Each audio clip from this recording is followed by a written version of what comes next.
السلام عليكم ورحمة الله تعالى وبركاته متابعي الأعزاء.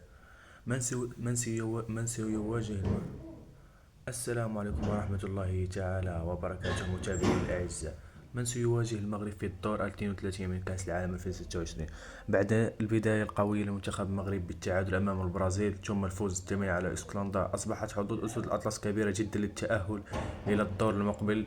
المنتخب المغربي يملك مصيره بين يديه قبل المواجهة الأخيرة أمام هايتي، والجماهير المغربية بدأت تتساءل من سيكون المنافس القادم.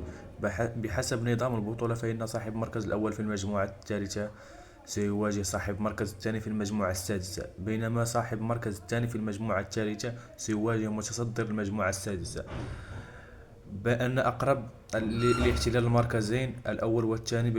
بينما لا تزال السويد تملك فرصة المنافسة، في حين أصبحت تونس خارج سياق التأهل تقريبا.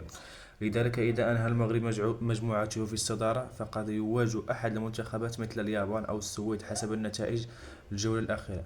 أما إذا تأهل ثانيا فقد يجد نفسه في المواجهة القوية جدا أمام هولندا متصدرة المجموعة السادسة.